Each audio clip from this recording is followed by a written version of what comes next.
I listen intently for any sound of shuffling coming from inside, but I can't hear a thing. I gently open the door. I knock on the door again, slightly harder. Still no answer. How strange. Sayori? No.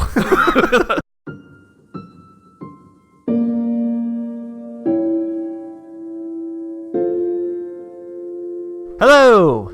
Hello. Welcome back to Bookend Gaming. It's more Katawa. I'm Eric. I'm Travis.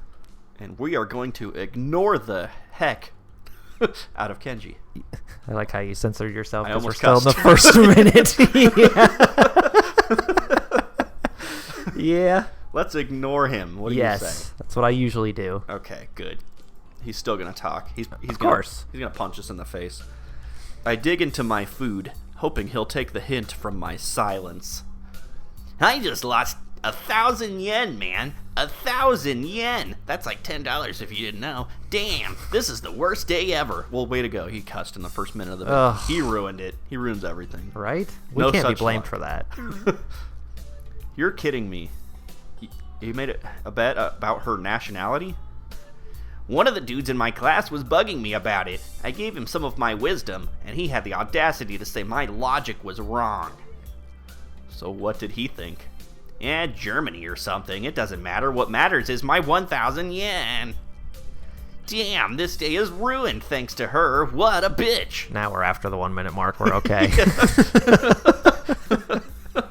Asshole. He looks utterly devastated as he wolfs down several clumps of his soggy soy-soaked rice. It only takes a few mouthfuls before he pokes his chopsticks at me, stabbing the air repeatedly in revelation. Speaking of wolf, I am do you not know food. Tonight's the wolf moon? No, what's that mean? It's the first full moon of the year. That we need to play Duran Duran? Yes. Okay. I was thinking Werewolves in London. How is it the first full moon of the year? We've had like 40 days. It's January. Oh yeah. It's like, I believed you for a second. I was like, wait a second. I don't know what month we're in. This is the first full moon of the year. So I celebrate Japanese New Year. Oh, okay. Yeah. Well, things are going to get crazy. That's what I'm saying. Okay. Full moon, people act crazy, so be ready for that. Why would... Didn't your mother ever tell you not to speak with your mouth full? My mom's dead. He gives me a dirty look before choking down the rest of the food he left in his mouth and taking a gulp of juice. It's rather unsightly. Just go away. Remembering my own food sitting in front of me, I decide to get at the task of eating the cafeteria food over and done with as fast as possible. The sooner I do so, the sooner the experience will be over. We have a much better time eating on the roof. Let's just stay up there. Right? Even if no one else is there, at least he's not there. So as I was saying, why would anyone want to live in that place anyway? I mean, what is there to see? Grassy plains? That's it. Lots and lots of grassy plains. Sonic would probably like it. And men in kilts. That's what I'm there for. I'm not sure which is worse, this food or his worldview. I can feel my face being dragged down by their combined weight. Not that he'd notice or care. It's not that bad. Why do you care about her so much anyway? Do you love her or something? She's just your Back off. representative after all. I've seen you take off your glasses. Stay away from her. Oh, I know, right? He gives a malevolent chuckle. Were this anyone but Kenji, I'd feel uneasy at how he sounds. I finally found the chink in the Feminist Legion's armor. It took me a while, but I'm confident that this is going to be how we can bring down the whole system. I'm about to blow your mind. Are you ready? I thought we ignored him. This is probably the wrong choice. He probably leaves you alone if you try to talk to him. I tune out his rambling for a moment as I finish my rice and start on the unappetizing soup. One taste is enough to confirm that it's cold. Ready as I'll ever be. Oh no. I confirm that Lilly is in the Mafia. That'd be awesome. What? Alright, stay with me for a second here and I'll describe the scene. I'm gonna need some of your Cheerios. I wish I could do otherwise. Lily's there, walking down the street after school. Then bam, she gets hit by a bus. You're not stalking her, are you? That's not important. No, damn man, I do have some sense of self-preservation. But not dignity or morals or social standards. Anyway, as I was saying, this car pulls up next to her, and guess who steps out? A man in a pinstripe suit.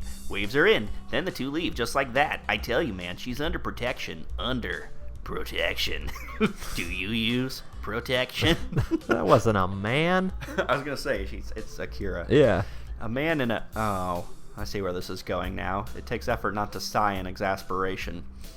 Let me guess. This man was about average height, had a slightly slender build, had blonde hair, looked foreign, was female. Smiled a lot. I don't know. I can't see anything. He looks positively stunned. I take advantage of the moment of quiet to quickly gulp a mouthful of cold soup. It's the Kermit sipping tea. Just a bowl of cold soup. Yeah. It Showed seems you. You're more observant than I thought. Yes, I have chosen well. He giggles a little and nods to himself, so dramatically that it looks comical. I can't tell whether that's intentional or not, and the fact makes me frown. This has important ramifications, you know. If she really is connected to people like them, and we're smart about what we do with this information, we could turn this into our greatest weapon against the student council. Once he starts rambling into conspiracy territory, my juice suddenly becomes of much more importance. This is when you just leave. Right. Well, gotta go. Yeah.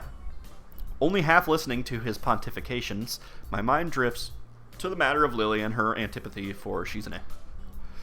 The past between them is steadily becoming more coherent, but I'm not even sure if I should be learning of her past this way. Indeed, even if I do work out what went on, it really doesn't seem like my business to go and interfere. Damn, not having Lilly around is making my thoughts wander. I'm noticeably more bored and sullen without her company, and the same goes for Hanako. All we do during lunch anymore is eat and play chess. Boring. Come to think Almost of stuck it. in my head when I don't have boobs to look at. I need to go check on Hanako after school, too.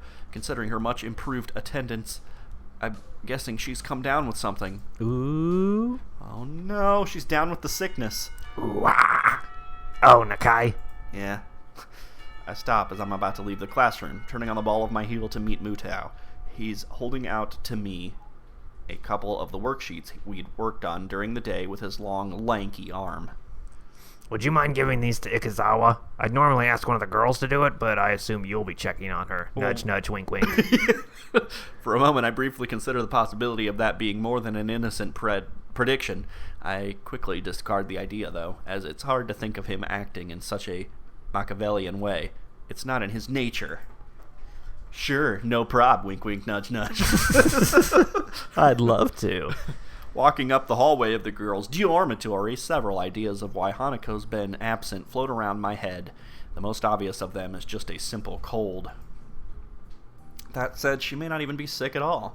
It's been almost a week since Lilly left, and despite her at least appearing to be normal, I've suspected she's somewhat more insecure about it than she's letting on. Did she have her episode in the classroom?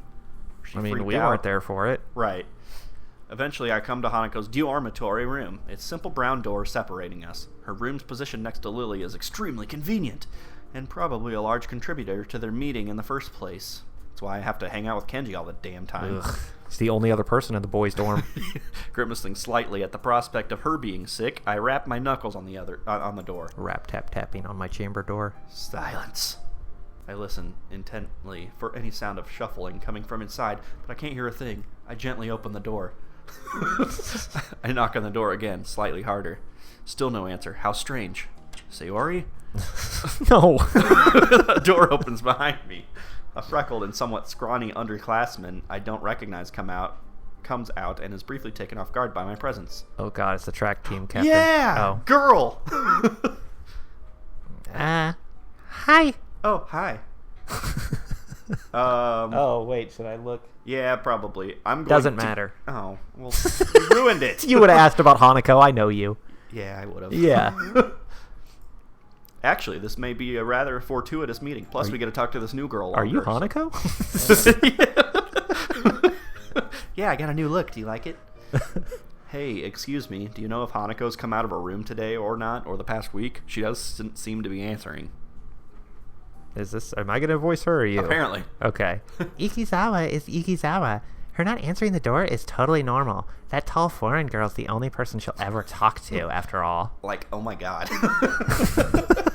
Totally.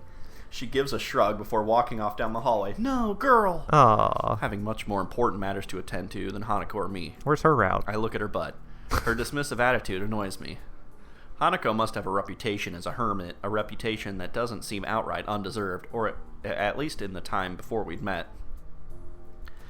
Scratching my head, I make one last attempt at getting Hanako to answer as I knock on the door one final time. Hanako, it's just me. Mutao said to give you some stuff. That's why I'm not answering. That's what a murderer says. For a while, the attempt seems just as unsuccessful as the last. Just before I slip the sheets under the door, I can hear the handle rattling. A ghost! Now I'm staring at her crotch. As the door opens halfway, I do my best to look Hanako over as quickly as possible. I'm sure you do. It's a task made somewhat more difficult by her oversized gown hindering so much of her body. God, how annoying. Take that off. She doesn't look sick, or at least not immediately so. To be honest, I'd have preferred that to her expression right now. Why aren't you sick?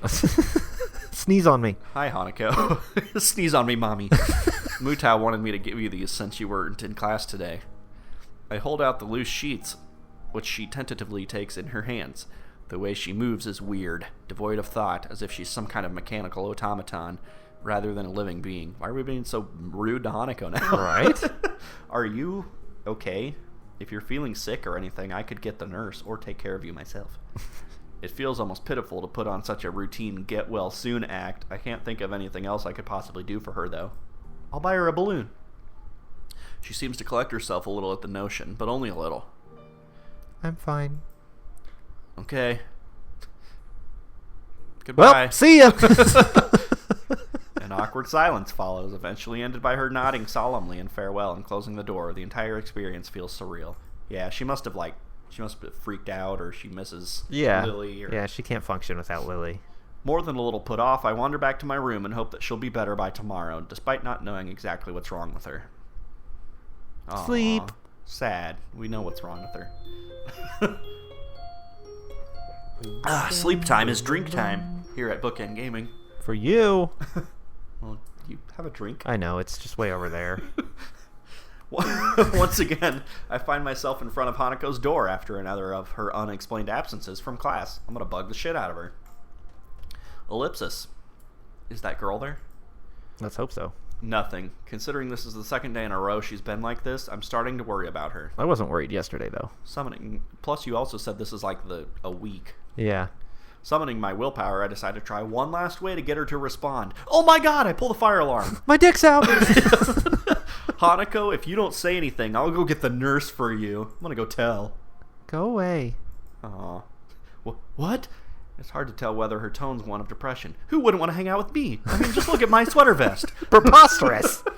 Depression, anger, or both. What in the world can I actually do to help her if she doesn't even want help? Well, screw you then. The message is clear enough. I can't just leave her like this, though, just sitting in a room for days on end. Bust down the door. Rubbing my temples in thought, I withdraw to my own room to think about how to proceed. Rationality is what's needed here, as an overreaction may just make matters worse. I go into Lily's room and throw on some of her clothes. It's Lily! She'll never notice. I dig around drawer after drawer on my desk, looking for where I put that damned piece of paper. Before she left, Lily told me the number to call her while on Lily's Scotland, and I wrote it down. Now that I need it, though, the damn thing is... Oh, here it is. I got worked up over nothing. I'm sorry. I probably should have just entered it directly into my cell phone like a normal person, come to think of it. Without further ado, I enter the numbers and anxiously press the call button.